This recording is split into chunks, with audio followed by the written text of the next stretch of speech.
தொடர்பு கூட்டத்தில் கலந்து கொண்ட அனைவருக்கும் அரசு ஊழியர் சங்கத்தின் மாநில மையத்தின் சார்பில் நெஞ்சார்ந்த வாழ்த்துக்கள். உண்மையிலே சென்ற கூட்டத்தோடு நம்பிக்கைக்கு கூட்டமாக தான் நாம் பார்க்கிறோம். நிர்வாகிகள் நிறைய பேசினார். அடுத்து என்ன செய்ய வேண்டும் என்று மட்டும் உங்களோடு நான் பேசி விடுகிறேன். ஒன்று, இன்னைக்கு உள்ள பிரதான விஷயம் ரேஷனிசம், டிவிக்கு பிரச்சனை. இன்னைக்கு அதிகாரிகளை பொறுத்து, நிர்வாகத்தை பொறுத்த வரைக்கும் சென்ற முறை இயக்குநரை பார்க்கும்போது சிஓ சொல்கிறது 2025 வரைக்கும் ஃபண்டு ஆட் பண்ணாங்க, அதனால் 25 வரைக்கும் மார்ச் வரைக்கும் எந்த பிரச்சனையும் இருக்காதுன்னு சொல்லுவார். நாமும் நம்பிக்கை வெளியே வரோம். ஆனால் காலையில் பார்த்தா பேப்பரில் இல்லை கேஸ் குறையாக தான் போடணும் என்று முடிவெடுத்துருக்கோம் சொல்லி வரும். நம்மளிடம் சொன்னதற்கும் இதற்கு நேர் எதிர்மாறாங்க. 25 மார்ச் வரைக்கும் ரேஷன் பிரச்சனை இல்லை என்று சொன்ன நிர்வாகம், ஃபண்டு அலாட் பண்ணிட்டாங்க சொன்ன நிர்வாகம். இதுதான் நிர்வாகத்தை பொறுத்த வரைக்கும் என்றைக்கும் அது நல்ல பாம்பு, அதை நம்பவே முடியாது. எப்போ அது நம்மளை பொறுத்துன்னு தெரியாது. நாம் அந்த எச்சரிக்கையோடு தான் நிர்வாகத்தை நம்ம அணுக வேண்டிய தேவை இருக்கு என்பதை முதல்ல நம்ம புரிஞ்சுக்கிறோம். இப்போ நம்மை பொறுத்து இன்னொன்று அவங்க சொன்ன வார்த்தை சிஓ சொன்ன பிஹெச்யூ எல்லாம் சேஃபாக இருக்காங்க. இலக்கியத்தனமான இன்னும் சொல்லப்போனால் ஒரு சீர்குலை வேலை, ரொம்ப நிர்வாகத்தினுடைய டாக்டிக்கல் வேலை. நாம் புரிஞ்சுக்கிற விஷயம் பிஹெச்ஆ ஜிஹெச்ஆ என்பதை தாண்டி நாம் புரிஞ்சுக்கிற விஷயம் AIDS control program. AIDS control ப்ரோக்ராமை அவன் வந்து க்ளோஸ் பண்ணணும் முடிவெடுத்தான். அப்புறம் என்ன ஜிஹெச் பிஹெச் நம்மளை பிரித்து விட்டு, இந்த எண்ணிக்கையை பிரித்து விட்டு ஒவ்வொருத்தரையாக காயடிக்கிறது, அதுதான் வேலை. ஆட்டை கடித்து மாட்டை கடித்து மனிதனை கடிக்கிறதுக்காக அந்த டாக்டிக்கல் வேலையை இன்னைக்கு நிர்வாகம் கேன்சர் நிர்வாகம் செஞ்சிச்சு. அவங்க அதை சொல்கிற வார்த்தை தான் பிஹெச்யூ எம்ப்ளாய்ஸ் பிரச்சனை இல்லை, முழு பொய், ஏமாற்றுவது. இன்னொன்று நாம் அடிப்படையாக புரிஞ்சுக்கிட்ட விஷயம், இந்திய அரசாங்கம், மத்திய அரசாங்கம் என்ன முடிவு எடுத்தாங்க, தொற்று நோய்க்கான சிஸ்டத்தை, அது தொழுநோயாக இருக்கலாம், காசு நோயாக இருக்கலாம், எய்ட்ஸாக இருக்கலாம், இன்னும் பிற தொற்று நோய்களாக இருக்கலாம், இதுக்கு தனி ஒரு கட்டமைப்பு தேவையில்லை. இதான் நம்ம எடுத்துக்கூடிய சென்ட்ரல் கவர்மெண்ட்டில் எடுத்துக்கிறது. ஏன்னா எல்லாவற்றுக்கும் அடிப்படை நிதி. அந்த அடிப்படையில் சென்ட்ரல் ஹெல்த் மிஷன் எடுத்த முடிவு தான் 2030 சொன்னாங்க. இப்போ ஒவ்வொருத்தரும் போட்டி போட்டு அதை 27 26 எவ்வளோ வேகமாக அமல்படுத்த முடியும் என்று துடிச்சிட்டு இருக்காங்க. அதுதான் காசு நோய்க்கும் தொழுநோய்க்கும் எய்ட்ஸுக்கும் இன்னைக்கு உள்ள விஷயம். அப்போ மத்திய அரசாங்கம் அதை இப்போ கால் செய்வது என்று முடிவெடுத்தார். அதில் எந்த மாற்றம் இல்லை. ஒரே நேரத்தில் கழுத்தில் கையை வச்சு எல்லாருக்கும் வேலை இல்லைன்னு வெளியே அனுப்பலாம். ஒன்று ஊழியர்கள் போராடுவாங்க, மறுபக்கம் பாதிக்கப்பட்ட நோயாளிகளிலிருந்து பெரிய எதிர்ப்பு வருவாங்க, சமூகத்திலேருந்து எதிர்ப்பு வரும். அப்போ இந்த டாக்டிக்கலாக எப்படி காலி பண்ணுறது, அதுதான் இன்றைக்கி நிர்வாகம் கற்றுக்கொண்டு விஷயம். நாம் கற்றுக்கொள்ள வேண்டிய சேர்தான் நம்மளை டிவைடிங் ரூல் பண்ணுறதுடைய வேலை. இன்றைக்கி அந்த வேலையில் அவன் தெளிவாக கொஞ்சம் கொஞ்சமாக காலி செய்வது என்று முடிவெடுத்து வந்தான். அப்போ அவன் தெரிஞ்சோ தெரியாமலோ இது தவிர்க்க முடியாது. தோழர் கூட கேட்டார், நாளைக்கு ஆட்சி மாற்றம் வந்து காங்கிரஸ் ஆட்சிக்கு வந்தாச்சுன்னா இந்த பிரச்சனை தீர்ந்துருமா? தீர்வே தீராது. முதல்ல நாம் புரிந்து வரணும். திமுக, அதிமுக, காங்கிரஸ், பிஜேபி கட்சிகள் தான் வித்தியாசம். ஆனால் நியூ எக்கனாமிக்கல் பாலிசி அமல்படுத்துவதில்லை, புதிய பொருளாதார கொள்கை அமல்படுத்துவதில்லை எல்லா கட்சியும் ஒன்றா நிற்பான். எதிர்கட்சியாக எல்லா கட்சியும் ஒன்றிப்பான். எதிர்கட்சியாக இருக்கும்போது அதை செய்வது தவறுன்னு சொல்லுவான். ஆனால் அதற்கான திட்டத்தை ஒரு வாக்கெடுப்பே வருது, அந்த வாக்கெடுப்பில் ஏற்று வாக்களிக்க மாட்டாங்க. நீங்கள் ஜிஎஸ்டியில் ஏராளமான பிரச்சனை சொல்கிறாங்க. ஆனால் ஜிஎஸ்டி ஏகமனதாக நிறைவேறிய மசோதா எதிர்த்தே போல வெளியிடப்பட்டு போயிட்டான். ஒருத்தவங்க கூட எதிர்த்து வாக்களிக்கல. நல்லா புரிஞ்சுக்கணும். ஆனால் இங்கே வந்து இப்போ என்ன பண்ணுவாங்க, ஜிஎஸ்டி. அப்போ இதுதான் நினைக்கும். இன்னைக்கு மத்திய அரசாங்கத்தினுடைய கல்விக் கொள்கையை எதிர்ப்பதாக தம்பட்டம் அடிக்கக்கூடிய திமுக அரசாங்கம், விடியல் அரசாங்கம் தமிழ்நாட்டில் என்ன பண்ணிட்டு இருக்கான்? எண்ணும் எழுத்து, இல்லம் தேடி கல்வி அப்படியே அமல்படுத்திட்டு இருக்கான். அச்சு பிசா அமல்படுத்திட்டு இருக்கான். அது மட்டும்தான் மத்திய அரசாங்கம் சொல்லக்கூடிய NHM ஸ்கீம் இருக்கக்கூடிய அத்தனை திட்டங்களையும் இவர் அமல்படுத்திட்டு இருக்கார். எங்கேயும் மாற்றம் கிடையாது. அப்போ ஆட்சிகள் மாறினாலும் இந்த காட்சிகள் மாறாது. இது கொள்கை சம்பந்தமான விஷயம். முதல்ல போட்டுருக்குது. இது புதிய பொருளாதார அரசியலில் மற்ற விஷயங்கள் வேறு. ஆனால் புதிய பொருளாதார கொள்கையில் எல்லா கட்சிகளும், இடதுசாரியை தவிர எல்லா கட்சியும் ஒன்றாக இருப்பாங்க. இங்கே இருக்கும்போது ஒன்று, அங்கே இருக்கும்போது அவ்வளோதான். இவ்வளோதான் விஷயம். இப்போ நான் சொல்லுவேன், ஆட்சி மாறணும் மாறிடலாம் இல்லை, அதை மாற்றுவதற்கான வல்லமை சங்கங்களுக்கும் போராட்டங்களுக்கும் மட்டும்தான் இருக்கு. அதுதான் நம்ம புரிஞ்சுக்கிட்ட விஷயம்.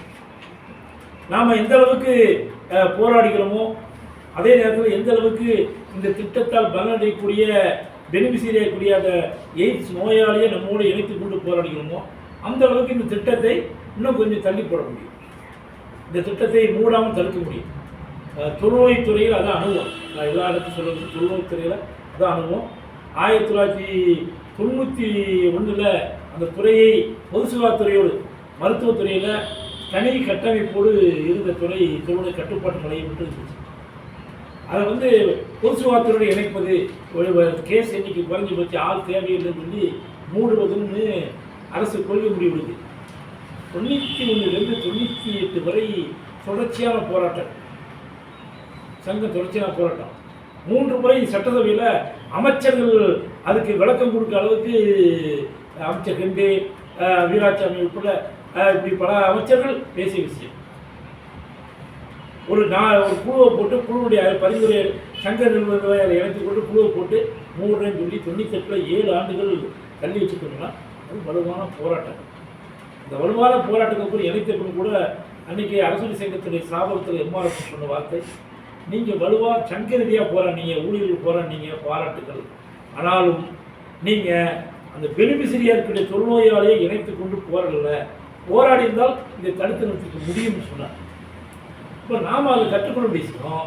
இன்னைக்கு இந்த போராட்டம் இதில் நாம் எய்ட்ஸ் நோயாளிகளை நாம் இணைத்து கொண்டு போராட்டத்தை நடத்த வேண்டிய கட்டாயத்தில் நம்ம இருக்கோம். கட்டாயத்தில் நமக்கு இருக்கு. அப்போ நாம் அதற்கான திட்டமிடலோடு பணிகளை துவங்க வேண்டிய தேவை என்பது இருக்குது. இன்றைக்கி போய் பார்த்தோம், இல்லைன்னு இல்லை, எந்நேரமும் இந்த அமல்படுத்தப்படலாம். அதான் ரேஷன் அமல்படுத்த ஆரம்பிச்சாச்சுன்னா பிஹெச்டியும் அவன் எதுக்கு வச்சுருக்க போகிறான்? அவன் செலவை குறைப்பதான் முடிவு வச்சுருக்கான்.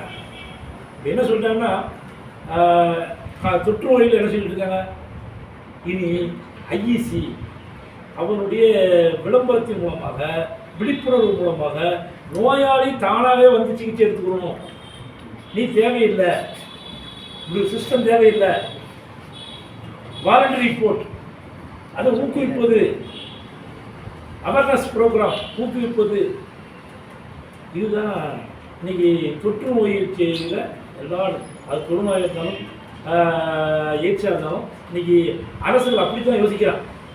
ஆனால் வெறும் விழிப்புணர்வு பிரச்சாரம் மட்டும் போதுமானதாக நடைமுறையில் தப்பு. ஆனால் அதை நோக்கி போயிட்டான். இதுதான் இன்னைக்கு இருக்கக்கூடிய சிஸ்டத்தில் இருக்கக்கூடிய பிரச்சனை. அப்போ நாம் ஒரு சவாலை, பிரச்சனை எதிர்கொள்ளணும்னா எதிர்கொண்டே தீர்வு, வழியே இல்லை. இன்றைக்கி 84 மையங்களை போடும்போது வேக்கண்ட் வச்சு தூக்கி, அந்த 84ல் 168 பேர் இல்லை, அதிலே இப்போ பாதி வேக்கண்ட் இருந்துச்சு. அதனால் இப்போ ஈஸியாக பிள்ளப்பட்டான். ஆனால் அடுத்து 102 வரும்போது வேக்கண்ட் கிடையாது. அப்போ நாம் ஒரு பிரச்சனையை எதிர்கொள்வது தவிர்க்க முடியாது. அப்போ எப்படி அதை எதிர்கொள்வது என்றுதான் நாம் இன்னைக்கு திட்டமிட்டு, அதில் பிரச்சனை இருக்குது, ஓடி ஒதுங்கிட முடியாது, ஓடி ஒழிய முடியாது, பிரச்சனை எதிர்கொள்ளணும். பிரச்சனையை எதிர்கொள்ளணும்னா இப்போ என்ன செய்வது? ஏற்கனவே திட்டமிட்டுருக்கோம். இவ்வளவு சொன்னாங்க. நாம் இதே மக்கள் மத்தியில் கொண்டு செல்ல வேண்டிய தேவை, இந்த மக்கள் மத்தியில், சமூகத்தின் மத்தியில் கொண்டு செல்ல வேண்டிய தேவை இருக்குது. எய்ட்ஸை இவங்க பொருளாதார காரணத்துக்காக இந்த திட்டத்தை மூட விரும்புகிறாங்க, இது தவறு. எதிர்காலத்தில் இந்த சமுதாயம் எய்ட்ஸ் நோயால் பாதிக்கப்படும். இன்னைக்கு கிட்டன் கேஸ் இருக்கா? இருக்கு. இதெல்லாம் நம்ம சொல்ல வேண்டிய தேவை இருக்கு.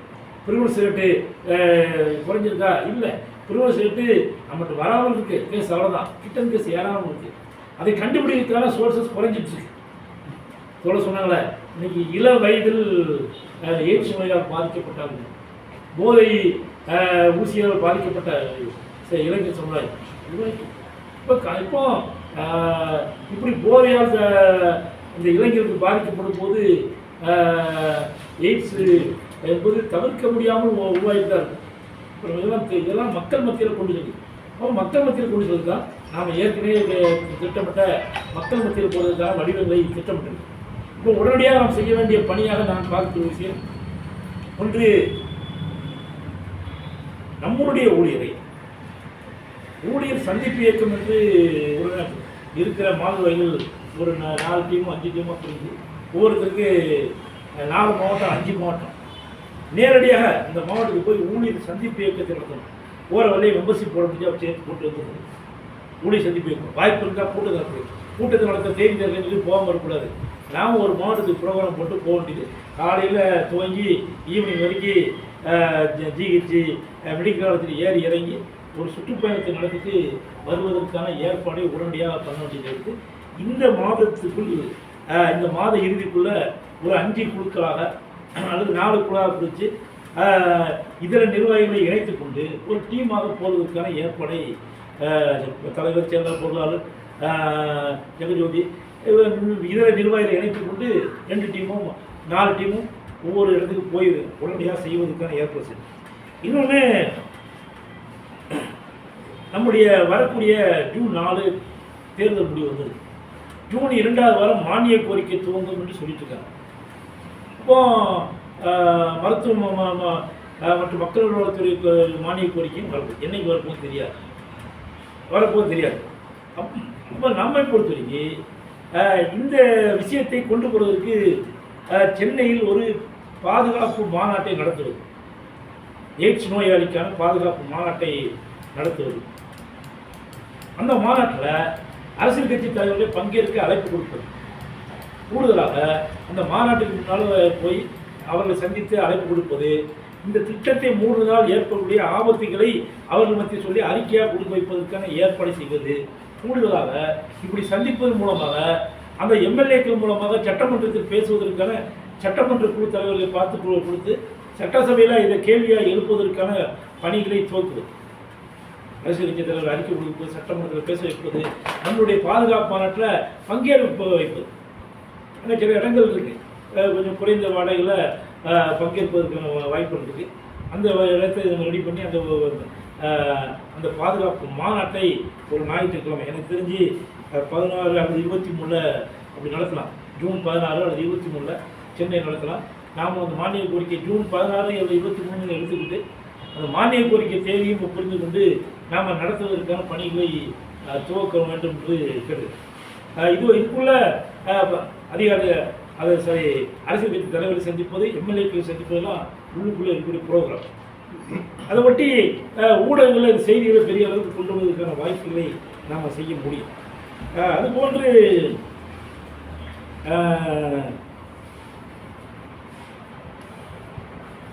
அதுபோன்று இன்னொரு விஷயம், இன்னைக்கு இருக்கிற பிரச்சனை ரேஷனேஷன், பணிக்கொடை, பிஹெச் ஊழியருக்கான ஊதியம் ப்ளஸ் பாதுகாப்பு. பிஹெச் ஊழியருக்கான பிரச்சனை எங்கேருந்து எப்படி கிளம்புது? இடையில ஒரு பெரிய செய்தி ஓடுச்சு, ஒட்டுமொத்தமாக பிஹெச் ஊழியர்களில் என்ஹெச்எம் கண்ட்ரோல் கொண்டு வர போகிறாங்க, வேறு ஒர்க்கை கொடுக்க போகிறாங்க, அடலசன்ட் ஒர்க்கை கொடுக்க போகிறாங்கன்னு அது ஓடுச்சு. நாம் போய் கேட்ட பொழுது பிடியை பார்த்து பேசும்போது அப்படிலாம் இல்லை, இப்போ இருக்க இதே நடைமுறை தொடரும் என்று சொல்லியிருக்கிறது. ஆனால் எங்கே பிரச்சனை? இந்த ஊதியவர் வந்த பொழுது எங்கே பிரச்சனை தோன்றுது? இந்த ஊதியத்தை ஊதியவரை யாருக்கு இந்த ஃபண்ட் கொடுப்பது? என்னச்சமா டான்ஸ் ஆக்கா? அதெல்லாம் பிரச்சனை. ஏன்னா என்னை பொறுத்த வரைக்கும் இந்த ஊதியத்தில் ஒரு பகுதி, ஒரு பெர்சன்டேஜ் ஆஃப் ஃபண்டை என்னச்சமும் மீதி பெர்சன்ட்டை டான்ஸாக கொடுத்துருக்காங்க. அதுதான் நம்ம புரிஞ்சுக்கிற விஷயம். இது எங்கேருந்து முதல்ல அந்த ஊதியருக்கு போன பொழுது முதல்ல அந்த ஜேடி சொன்ன வார்த்தை, எங்களுக்கு 20 கோடி ரூபாய் என்ஹெச்எம் கொடுக்கணும், அதை வாங்கி கொடுங்க, கொடுத்துருங்க. அப்போ அதில் தான் பிரச்சனை. அப்போ ஈசி மீட்டிங்கில் என்ன நடந்திருக்கும்? இந்த ஊதியர் கொடுப்பாங்கன்றாமா என்ற வாதம். யார் கொடுப்பது? அதுக்கு தான் ஒரு கமிட்டி போடுது. கமிட்டி என்ஹெச்எம்ல இருக்கக்கூடிய ஜேடி இங்கே இல்லை, எப்படி கொடுப்பது? இதுதான் பிரச்சனை. அப்போ ஊதியர் கொடுப்பதுக்காக போடப்பட்ட கமிட்டி, இது கமிட்டி என்பதை புரிஞ்சுக்கணும். அப்போ இந்த வழக்கு இதுக்குள்ளே நம்ம போக வேண்டியது. இப்போ நம்ம வந்து பணிக்குடையை பொறுத்தது தான். நாம் பணிக்குடை வாங்கினாக்கா இனி வந்து ஓய்வு பெற்றாலும் அல்லது அவனை நம்ம பணியில் நீக்கினாலோ கிராஜுவிட்டி கொடுக்கணும் ஒரு நிர்பந்தத்தை உருவாக்கினா தான் அவன் கொஞ்சம் ஒழுங்கு வருவான். அப்போ எல்லோரும் கிட்டத்தட்ட சொன்ன மாதிரி 45 வயசு கடந்தாச்சு. அப்போ நம்ம இந்த செக் வைக்க வேண்டிய தேவை. இப்போ நம்ம பணிக்குடைக்கான ஒரு வழக்கை போட வேண்டியிருக்கு, பிஹெச் ஊழியருக்கான வழக்கை தொடுக்க வேண்டியிருக்கு, ஹைகோர்ட்டில் வழக்கை தொடுக்க வேண்டியிருக்கு. கூடுதலாக ரேஷனேஷனுக்கான வழக்கு இன்னைக்கு ஐசிடி சென்டரை டெஸ்டிங் சென்டராக மாற்ற போகிறான். அவன்கிட்ட சொன்னால் எங்கேயும் குறைக்கலையே, நாங்கள் டெஸ்டிங் சென்டர் தான் வச்சுருக்கோம். அப்போ டெஸ்டிங் சென்டருக்கும் இதுக்கு என்ன வித்தியாசங்கிறத நாம் மக்கள் மத்தியில் சொல்ல வேண்டிய தேவை இருக்குது. மக்கள் மத்தியில் நம்ம நிறைய கொண்டு போய் சொல்ல வேண்டிய தேவை. அது மட்டுமில்ல இருக்கும். அப்போ இதெல்லாம் நீதிமன்றத்தில் நம்ம வழக்காக தொடுக்க வேண்டிய தேவை இருக்குது. இப்போ இதற்கெல்லாம் நம்ம வந்து ஒரு பெரிய நிதியை திரட்ட வேண்டிய தேவை என்பது 2001 ஜெயலலிதா ஆட்சிக்கு வந்தபோது அன்றைய 97 நியமனம் செய்யப்பட்ட சாலைப்பணியாளர், திமுக ஆட்சியில் நியமனம் செய்யப்பட்ட சாலைப்பணியாளர்களில் 10,000 பேர் பணி நீக்கம் பண்ண போகிறாங்கன்னு செய்தி வந்துச்சு. செய்தி வந்த பொழுது அப்போ கொஞ்ச நாளைக்கு முன்னாடி தான் சாலை பணியாளர் சங்கத்தை விருதுநகரில் ஃபார்ம் பண்ணும். அப்போ ஒரு செய்தி வந்தோம்னா நம்ம உட்காந்து கூட்டம் போட்டு என்ன முடிவு எடுக்கணும்னா, ஒவ்வொரு சப்டிவிஷனுக்கும் பாதுகாப்பு நிதியாக 5,000 ரூபாய் கொடுப்பது வழங்க வேண்டும் முடிவு எடுக்கிறோம்.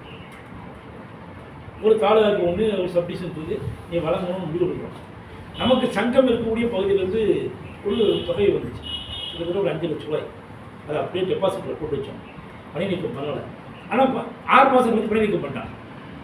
அந்த ரூபாய் தான் அவர்களை அந்த வழக்கை நடத்துவதற்கான ஆதாரமாக இருந்துச்சு. சுப்ரீம் கோர்ட் வரைக்கும் வழக்கு நடத்தணும், களத்தில் போராட்டம், மீண்டும் வேலை பண்ணாங்க. அப்போ அந்த நிதி என்பது இன்னைக்கு தேவைப்படும். அப்போ நமக்கான நிதியை நாம தான் கொடுக்கணும். ஏன்னா வாழ்க்கை இன்னைக்கு நாளைக்கு 104 க்ளோஸ் பண்ணிட்டாங்கன்னா எல்லாம் வீட்டுக்கு தான். இப்போ பாதுகாத்துன்னு சொன்னால் ஒரு பக்கம் கள போராட்டத்தை நடத்தியும் ஒரு பக்கம் நீதிமன்ற போராட்டம். நாம் நீதிமன்ற போராட்டத்தை முழுமையாக நம்பக்கூடிய ஆட்கள் அல்ல. நீதிமன்றம் எந்த நேரமும் எப்படி சொல்கிறான்னு தெரியாது. இருந்த போதிலும் அதையும் பயன்படுத்திக் கொள்வது என்ற அடிப்படையில் நாம் வழக்கு தொடர்பு. என்னை பொறுத்த வரைக்கும் வழக்கு நிதியாக ஒரு இப்போதைக்கு முதல் தவணையாக, ஏன்னா ஒரு இண்டிவிஜுவல் மூலம் கேஸ் உடைக்கணும், 2வது சங்கம் அந்த கேஸில் இன்க்ளூட் ஆகும். இப்போ குறைந்தபட்சமாக சாதாரண லாயர்கிட்ட போனால் கூட ஒரு கேஸ் ஃபைல் பண்ணுறதுக்கு 25,000 ரூபா, 50,000 ரூபா. கேஸ் விசாரணைக்கு வந்துச்சுன்னா ஒரு பெரிய லாயர் கொண்டு நிப்பாட்டணும்னா 50,000 1 லட்ச ரூபா வரைக்கும் கொடுத்தா தான் அவருக்கு உட்கார்ந்து வரும். ஒரு ஃபேஸ் வேல்யூவில் லாயர் கொண்டு நிப்பாட்டணும், எப்படி பார்த்தாலும் 1.5 லட்ச ரூபாய்க்கு குறைஞ்சபட்சம் வழக்கு ஆயிடும். அப்போ கீழே களத்தில் வசூல் பண்ணாமல் இதெல்லாம் செய்வது, வழக்கு ஃபைல் பண்ணுறது 25,000 போதும். அப்படித்தால சங்கம் உள்ளே போகணும். ஏன்னா இண்டிவிஜுவல் போட்டால் அப்புறம் இண்டிவிஜுவல் மட்டும் தான் பொருந்துட்டுருவான். சங்கம் போனால் தான் எல்லாருக்கும் பொருந்தது. அப்போ அந்த அடிப்படையில் ஒரே ஒரு விஷயத்துக்கு 2 வழக்கு போட வேண்டியது. முதல்ல நேராக போய் சங்க வழக்கு போட்டோம்னா இப்போ இருக்க நீதிபதி பாதி நீதிபதிகள் முக்கால்வாசி நீதிபதிகள் சங்க வழக்கையே ஏற்றுக்காமல் தள்ளுபடி பண்ணிட்டு போயிடுறாங்க, நம்பரே ஆக்க மாட்டோம். அப்போ நாம் அதுக்குள்ளே சில வேலைகளை செய்ய வேண்டியது. இந்த விஷயத்துக்கு 2 வழக்கெல்லாம் போட்டு நம்ம உள்ளே போக வேண்டிய தேவை. இப்போ என்னை பொறுத்த வரைக்கும் முதல் கட்டமாக ஒரு ஊழியருக்கு 1000 ரூபாய் வழக்கு நிதி என்று வசூலிக்க வேண்டியது. வழக்கு நிதியை இருக்கிற மாநிலங்களில் யாராவது ஒருத்தரை பொறுப்பாக்கி அவர்கிட்ட மற்ற நிதியில் மாநில போடுற பார்க்கறனா இன்னொருவர் இந்த வழக்கு நிதிக்கான அந்த கணக்கு அவர்கிட்ட தனியாக மெயின்டைன் பண்ணுறது. இந்த வழக்கு நிதி பணத்தை வேறு எந்த இயக்க செலவுக்கும் பயன்படுத்தக்கூடாது, எந்த இயக்க செலவுக்கும் பயன்படுத்தக்கூடாது அப்படி ஒரு முடிவு எடுக்க வேண்டியது. இப்போ அதை இருக்கிற நிலையில் பொருளாதார தவிர்த்து யாருக்கையாவது ஒப்படைத்து பார்ப்பதற்கான ஏற்பாடு நம்ம செய்யணும். வழக்கு நிதி 1000 ரூபாய் என்று அதுக்குன்னு களத்தில் இறங்கி அந்த பணிகளை பார்க்கணும். நம்முடைய பாதுகாப்பு மாநாட்டுக்கும் தனியாக நிதி வசூலிக்கிறதும் ஏற்பாடு நம்ம உடனடியாக செய்ய வேண்டிய தேவை. அது மாதிரி சுழல் நிதினு ஒன்று போட்டோம். அதில் அவர் எத்தனை தெரியல, ஒரு 6 பேர் தான் கொடுத்துருக்காங்க. ஒரு 100 பேரையாவது மாதம் 100 ரூபா, அதிகபட்சம் இல்லை, மாதம் 100 ரூபா அவருடைய ஜிபேக்கு மாதம் 100 ரூபாய்க்கு போட்டுக்கிட்டிங்கன்னா மாதம் ஒரு 10,000 ரூபா. நீ சொல்கிறார் நீங்கள் 53,000 கடன் யார் போட்டா அப்படி யாரும் கேட்கல, ஒவ்வொரு முறையும் கடன் வச்சுட்டே இருக்காரு. ஆனால் எந்த தாக்குதல் அதிகமாக இருக்கக்கூடிய சங்கத்தில் தான் நிதி அதிகம் போடணும். ஆனால் தாக்குதல் அதிகமாக இருக்கக்கூடிய பகுதியில் நிதி வரமாட்டேங்குது. இதை மாற்றணும். இப்போ நாம் இதை மாற்ற தான் சுழல் நிதின்னு சொல்லி போட்டு இன்னைக்கு பல ஒரு கிறிஸ்துவராக இருக்கட்டும் முஸ்லீமாக இருக்கட்டும் தசமம் என்ற பேரில் இன்னைக்கு கொடுத்துட்ருக்காங்க. நம்ம அதிகம் இந்த தசமம் கேட்கல, 100 ரூபாய் குறைந்தபட்சம் 100 ரூபாய், 100 பேர் கொடுத்தா 10,000 ரூபா ஒரு மாதத்துக்கு. நம்முடைய செலவுகள் இன்னைக்கு நடக்குதுன்னா இந்த சேர்ப்பு போடுறதுலாம் இதுக்கான செலவுகள். இப்போ இதெல்லாம் எப்படி நடத்த முடியும்? நிதி இருந்தாலும் நடத்த முடியும்.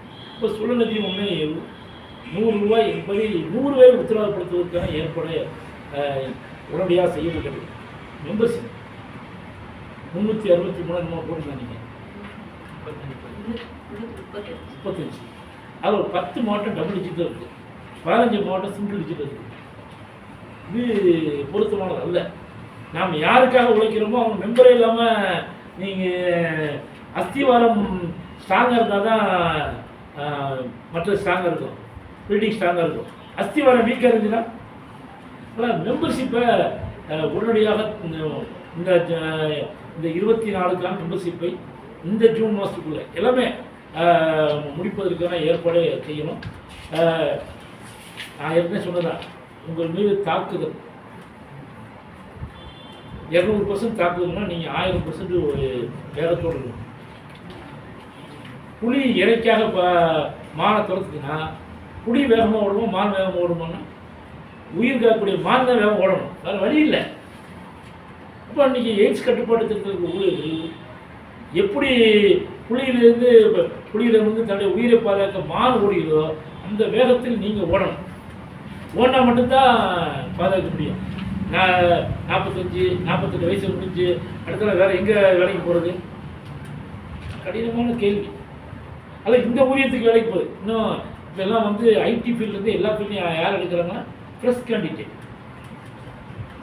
எக்ஸ்பீரியன்ஸ் கேண்டிடேட்லாம் யாரும் கேட்குறதில்ல, ஃப்ரெஷ் கேண்டிடேட் கேட்குறாங்க. ஒரு காலத்தில் எக்ஸ்பீரியன்ஸ் எவ்வளவு கேட்டான், இப்போ ஃப்ரெஷ்ஷாக கேட்குறான், மாறி போச்சு.